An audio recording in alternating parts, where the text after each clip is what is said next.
پچھلے ہم اگر 4.5 سال کا 4 سال کا خاص طور پہ جائزہ لیں اور بالخصوص جناب بادشاہ سلامت کے 3.5 سال کو دیکھیں تو اس دن سے لے کے آج تک، آج سے پہلے تک جس نے بھی ذرا سا بھی تنقید کرنے کی کوشش کی تو اسے اٹھا کر جیل پھینک دیا گیا یا پھر اسے لاپتہ کر دیا گیا۔ نہ کوئی وکیل بچا، نہ کوئی جج بچا، نہ کوئی جرنلسٹ بچا، نہ کوئی سیاسی کارکن بچا، اور نہ ہی کوئی انسانی حقوق کا ایکٹیوسٹ بچا۔ کوئی بھی نہیں بچا، نہ بچہ، نہ بوڑھا، نہ خاتون، نہ بزرگ، اور بہت کچھ کیا گیا۔ اور دہشت گردی، بغاوت، غداری، ملک دشمنی کے مقدمات تو یوں پڑے تھے اور فوراً FIR درج ہو جاتی تھی، فوراً بندہ اٹھا لیا جاتا تھا، اور پھر عدالتوں کی بھی جرت نہیں ہوتی تھی کہ ان کے بارے میں بھی کچھ کہے۔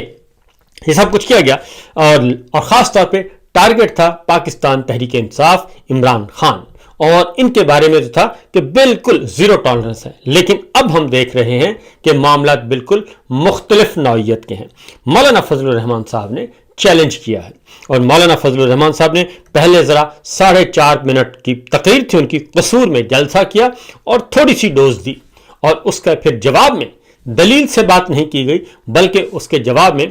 مختلف پراکسیز کو، مختلف ماؤتھ پیس، مختلف فرنٹ مین، مختلف سرکاری دانشور جو پے رول پہ تھے ان کو اتارا گیا، اور ان کے ذریعے مولانا پہ تنقید کروائی گئی۔ اور پھر یہ بحث چھڑ گئی کہ یہ مولانا جو ہیں یہ ملے ہوئے ہیں، یہ نورا کشتی ہے، اور یہ سب کچھ نورا کشتی چل رہی ہے، یہ مل ملا کے چل رہے ہیں، اور اسٹیبلشمنٹ کو ایک ایسا بندہ چاہیے جو کہ اسٹیبلشمنٹ کے خلاف ہو لیکن ان سے ملا ہوا ہو۔ اگر مولانا صاحب کا ماضی دیکھیں تو مولانا صاحب ہمیشہ اسٹیبلشمنٹ سے مل کر کھیلتے ہیں، اس میں کوئی شک نہیں رہا۔ کبھی کبھی وہ ادھر ادھر ہوتے ہیں، لیکن ادروائز وہ اسٹیبلشمنٹ کے ساتھ بہت ہی ان کے خاص الائے ہیں۔ اس کی ریزن ہے کہ جب عمران خان صاحب کی حکومت گرانا تھی پہلے مرحلے میں، تو سب سے پہلے مولانا صاحب کو جنرل باجوہ صاحب نے مدعو کیا۔ پہلے چھوٹے جنرل صاحب نے کیا، لیکن مولانا نے ان پر اعتبار نہیں کیا، بلکہ جنرل باجوہ صاحب کو پیغام بھیجا، اور جنرل صاحب نے مولانا فضل الرحمان صاحب کو بھی اور مولانا غفور حیدری صاحب کو بھی ان کو مدعو کر لیا، اور ڈرائنگ روم میں طویل نشست ہوئی، گلے شکوے ہوئے، سب کچھ ہوا، لیکن بالآخر مولانا صاحب اور جنرل باجوہ صاحب کے درمیان انڈرسٹینڈنگ ہو گئی۔ اور اس کے بعد پھر عمران خان حکومت گرانے کے لیے جو لانگ مارچ کیے گئے، 2 دھرنے جو ہیں وہ مولانا نے لیڈ کیے، اور پہلے دھرنے کے نتیجے میں نواز شریف صاحب کو جیل سے نکال کر پہلے رائیونڈ ہسپتال پہنچایا گیا، ہسپتال سے رائیونڈ ان کی رہائش گاہ، اور اس کے بعد پھر بیرون ملک، اور مولانا PDM کے سربراہ تھے۔ لیکن اس کے بعد جب اگلی رجیم چینج آپریشن تھا تو مولانا اس میں بھی پیش تھے PDM کے سربراہ کے طور پر۔ پھر رجیم چینج ہوا، عمران خان صاحب کی حکومت گرا دی گئی، اور اس کے بعد بھی مولانا ان کے اتحادی رہے۔ لیکن مسئلہ ہوا جب الیکشن 2024 آیا۔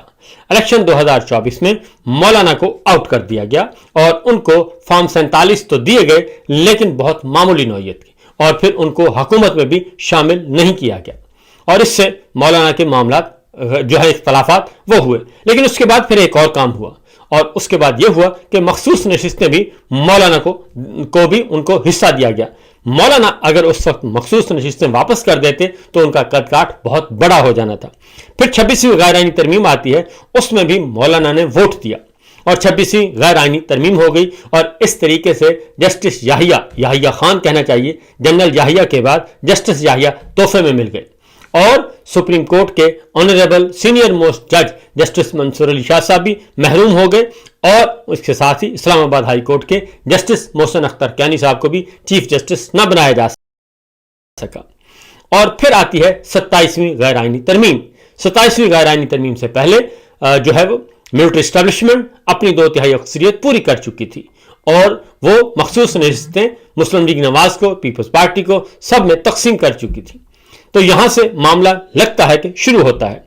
اور چونکہ گلگت بلتستان میں بھی مولانا کو جیتتے ہوئے ہروا دیا گیا، ایک آدھ سیٹ وہ جیت رہے تھے، اور بلاول بھٹو صاحب نے بھی اس بات کے بارے میں کہا تھا کہ مولانا جیت رہے تھے لیکن وہ سیٹ نون لیگ کو دے دی گئی، تو یہ بھی ایسا بھی ہوا۔ تو بہرحال یہ تو ہے ایک مختصر سی تعریف۔ عمران خان صاحب مولانا کو پہلے دور میں بہت زیادہ تنقید کا نشانہ بناتے رہے، اور بہت زیادہ تنقید کا نشانہ بنایا، اور خیبر پختونخوا سے مولانا کو آؤٹ کر دیا۔ لیکن دوسرا جب رجیم چینج آپریشن کے بعد جو دوسرا مرحلہ شروع ہوا اور خاص طور پہ فروری 24 کے الیکشن کے بعد تو مولانا کو کے خلاف عمران خان صاحب نے کہا کہ اب کوئی بات نہیں کرنی، اور علی امین گنڈا پور کے ساتھ معاملات اسی وجہ سے عمران خان صاحب کے اور علی امین گنڈا پور کے درمیان جو اختلافات تھے اس کی ایک وجہ مولانا فضل الرحمان صاحب کے بارے میں عمران خان کی پالیسی تھی، کیونکہ عمران خان کو مولانا فضل الرحمان کو علی امین گنڈا پور نے ہرایا تھا اور ان کے بھائی نے ہرایا تھا، اور دونوں کا تعلق ڈیرہ اسماعیل خان سے تھا۔ اس کے بعد مولانا کو کے حق میں بولنے کے لیے علی امین گنڈا پور کو متعدد بار عمران خان صاحب نے پیغام بھی بھجوایا، لیکن علی امین گنڈا پور نے یہ پالیسی اختیار نہیں کی، اور اس کے بعد علی امین گنڈا پور کی بھی چھٹی ہو گئی۔ سہیل آفریدی جو ہیں وزیر اعلیٰ خیبر پختونخوا، وہ مسلسل مولانا فضل الرحمان صاحب کے ساتھ رابطے میں ہیں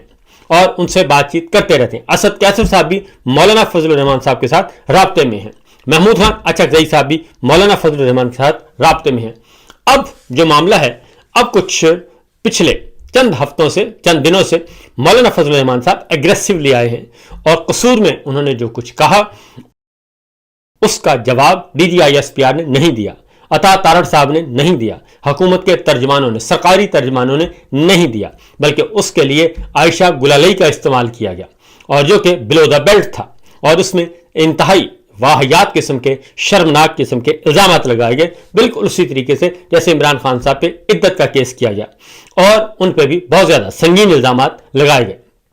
اس کا جواب پھر مولانا فضل الرحمان صاحب نے، لیکن ایک بات کہ مولانا نے جو قصور میں تقریر کی ان کے خلاف کسی قسم کی کوئی ایف آئی آر درج نہیں ہو سکی، اور اس کی ریزن ہے کہ اس کے بعد ہمارے پاس جو اطلاعات ہیں وہ بہت ہی امپورٹنٹ، وہ یہ ہے کہ مریم نواز صاحبہ مولانا کی تقریر سے بہت خوش ہیں، نواز شریف صاحب بھی مولانا کی تقریر سے بہت خوش ہیں،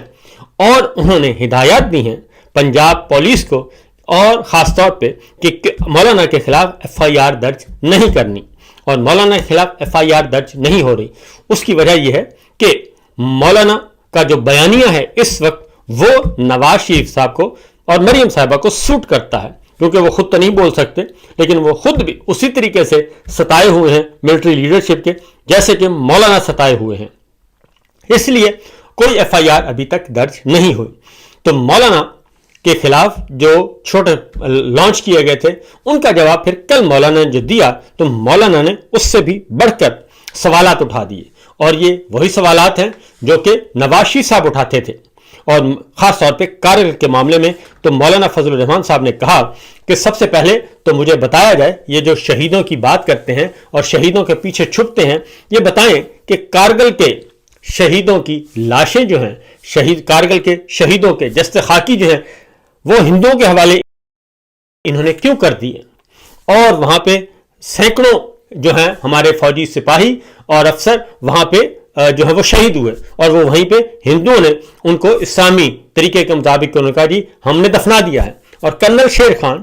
جو 9 مئی کے مقدمے میں جس کا ایک مجسمہ تھا مٹی کا بنا ہوا یا کسی چیز کا بنا ہوا، تو کرنل شیر خان کے مجسمے کے بارے میں بھی بہت زیادہ کیا گیا کہ جناب ان کی بے حرمتی کی گئی ہے، اور 9 مئی کے کئی مقدمات اس وجہ سے بھی ہیں، اور مریم صاحبہ بھی اس کے بارے میں بہت زور شور سے کہتی تھی کہ انہوں نے حفاظت نہیں کی۔ تو مولانا نے کہا کہ کرنل شیر خان جو ہمارے بہادر افسر تھے وہ شہید ہوئے، اور وہ بھی ہندوؤں نے یعنی کہ بھارتی فوج نے آپ کے حوالے کیا اور ان کی ڈیڈ باڈی دی، اور آپ نے ان کو وصول کیا۔ تو یہ سوال انہوں نے اٹھائے کہ ذرا مجھے بتائیں کہ کون معافی مانگے گا؟ یہ جنرل معافی مانگیں گے جو اپنے شہیدوں کی لاشیں جو ہیں وہ انڈیا چھوڑ آئے کارگل کی جنگ میں؟ تو یہ مجھے بتائیں کہ ان کا کردار قابل معافی ہے۔ اور خاص طور پہ انہوں نے کہا کہ پھر مجھے یہ بھی کہا گیا کہ خیبر پختونخوا کی جو حکومت ہے وہ گرائی جائے، اور گرا کر آپ اپنی حکومت بنائیں۔ تو میں نے کہا کہ ان کے ہمارے تو صرف 53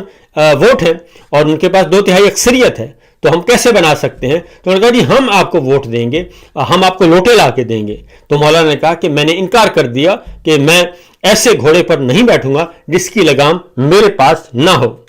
اور یہ مولانا نے آج پہلی دفعہ انکشاف کیا۔ پھر اس کے ساتھ ساتھ ایک اور بات بھی بتا دوں کہ مولانا کی تقریر پہ مریم صاحبہ نے بھی مبارکباد دی، نواز شریف صاحب نے بھی مبارکباد دی، اور مسلم لیگ نواز کے اکثر اور پیپلز پارٹی بھی درون خانہ مبارکباد دے رہی ہے۔ کل انہوں نے ایک اور انکشاف کر دیا کہ مولانا طاہر اشرفی صاحب کے بارے میں بتایا کہ جناب وہ مجھے کھانے کی میز پہ ملے اور انہوں نے کہا کہ آپ کا جلسہ بڑا کامیاب رہا۔ طاہر اشرفی صاحب نے کل پھر دوبارہ جواب دینے کی کوشش کی۔ جب انہوں نے جواب دیا تو انہوں نے کئی چیزوں کا اقرار کر لیا، اور وہ تھا رجیم چینج آپریشن کا، کہ رجیم چینج آپریشن میں مولانا کی مدد لی گئی اور رجیم چینج آپریشن ایک طے شدہ منصوبے کے ساتھ کیا گیا۔ تو مولانا اس سے پہلے بھی یہ انکشاف کر چکے ہیں، بتا چکے ہیں کہ ہمیں تو جنرل باجوہ اور جنرل ندیم انجم نے بلایا تھا ساری جماعتوں کو، سارے لیڈرز کو، کہ جناب عمران خان کا ہم نے تختہ الٹنے کا فیصلہ کر لیا ہے، اب آپ آئیں اور ہمارا ساتھ دیں، اور اس طریقے سے یہ سب کچھ ہوا۔ پھر مولانا نے ایک اور بات بھی کی، مولانا نے کہا جناب یہ جو کہتے ہیں مجھ پہ الزام لگاتے ہیں جنرل اور ملٹری اسٹیبلشمنٹ کے لوگ، ملٹری لیڈرشپ کے لوگ مجھ پہ الزام لگاتے ہیں، کبھی لگایا ڈیزل کا پرمٹ لے لیا، کبھی کہا میرے پلازے ہیں، کبھی کہا دبئی میں جائیدادیں۔ اور جب میں نے ایک افسر سے، اعلیٰ افسر سے بات کی اور انہوں نے ملاقات کر کے کہا کہ جی ایسا کچھ نہیں ہے، اور پھر اگلی بات جو ہے وہ بہت ہی حیران کن ہے، اور وہ ہے کہ مولانا صاحب تنقید نہیں بلکہ بہت کچھ کہہ رہے ہیں اور سنگین ترین الزامات بھی لگا رہے ہیں اور حقائق بھی بیان کر رہے ہیں۔ اور اگر یہی حقائق بلکہ اس سے بھی کم تر درجے کے حقائق اگر کوئی اور بتا دیتا یا کوئی بیان کر دیتا، خواہ وہ جرنلسٹ ہوتا، خواہ وہ پی ٹی آئی کا ہوتا، خواہ کوئی اور ہوتا اور کوئی اپوزیشن کا، تو اس کا تیا پانچا کر دینا تھا اب تک، اور اس کو غائب کر دینا تھا اور مقدمہ کر دینا تھا۔ اس کی جرت نہیں تھی کہ اس کی ضمانت ہو سکے، کیونکہ احمد فراد ہمارے سامنے موجود ہیں، وہ اس وقت مسنگ پرسن میں ہے۔ سہراب برکت ان کو اٹھایا گیا اور کئی مہینے تک جیل میں رکھا گیا۔ عمران ریاض کی ہمارے سامنے موجود ہے۔ شہید ارشد شریف ان کو تو ویسے ہی دنیا سے رخصت کر دیا گیا، اور بے شمار جرنلسٹ ہیں جن پہ مقدمات ہوئے، جن کو جیلوں میں ڈالا گیا، سینکڑوں سال، مجموعی طور پر ہزاروں سال سزائیں سنائی گئی، یہ سب کچھ موجود ہے۔ لیکن مولانا صاحب کی جو تقریر ہے اس وقت ہوئی، اس کی مسلم لیگ نواز کے جو وزراء ہیں، سرکاری ترجمان، وہ جواب نہیں دے رہے۔ اور وہ جواب کس کا دے رہے ہیں؟ کل بھی میں دیکھ رہا تھا نورین نیازی صاحبہ نے کا ایک انٹرویو، پرانا انٹرویو جو کہ ایئر بھی نہیں ہوا اور اس کو روک دیا گیا تھا، تو وہاں سے مواد لیا گیا، مواد لے کے سوشل میڈیا پہ وہ اپلوڈ کیا گیا، اور اب اس پہ تالی پیٹی جا رہی ہے۔ اور کل طلال چودھری صاحب آئے، عطا طارق صاحب آئے، اور ان کے ہم نوا اور سرکاری دانشور، اور وہ نورین نیازی صاحبہ پہ تنقید کر رہے تھے، جناب انہوں نے بہت گڑبڑ کر دی، انہوں نے بہت ایسا مواد، ایسی بات کی ہے جس سے انڈیا فائدہ اٹھا رہا ہے۔ لیکن مولانا کی تقریر کا کوئی جواب نہیں دے رہا، مولانا کے الزامات کا کوئی جواب نہیں دے رہا، کیونکہ مولانا جو باتیں کر چکے ہیں اسی طرح کی ملتی جلتی باتیں نواز شریف صاحب بھی کر چکے ہیں۔ نواز شریف صاحب بھی کارگل پہ کمیشن بنانا چاہتے تھے لیکن نہیں بنا سکے، اور ووٹ کو عزت دو سے بوٹ کو پالش دو تک کا معاملہ ان کا ہمارے سامنے ہے۔ اور یہ اسٹیبلشمنٹ کے اس دوران مولانا کے خلاف جتنی بھی تنقیدیں کی گئیں اس میں ایک کام ہوا، مولانا کے بہت سارے جو تنقید کرنے والے ہیں، پتہ چل گیا کہ اسٹیبلشمنٹ کے اور کون کون سے مہرے ہیں، ملٹری لیڈرشپ اور کن کن کو استعمال کر رہی ہے۔ اور مولانا نے کہا بھی کہ جو جنرل اور جو فوج کا جو کمانڈ جو ہے وہ میرے خلاف پروپیگنڈا کروا رہا ہے، معافی اس کو مانگنی چاہیے، میں معافی نہیں مانگوں گا۔ یہ سب کچھ ہو رہا ہے، اور خاص طور پہ جو ہمیں تنقید کا نشانہ بنانے والے ہیں وہ بھی آج کل بڑھ چڑھ کر آ رہے ہیں اور وہ بھی انجوائے کر رہے ہیں۔ اب ان کو سمجھ نہیں آ رہی کہ وہ کیا کریں، مولانا کی طرف جائیں یا پھر ڈی جی صاحب کی طرف، D G I S P R کی طرف جائیں، انجینئر صاحب کی طرف جائیں۔ وہ مخمصے کا شکار ہیں کہ رب نیڑے کے گھسن۔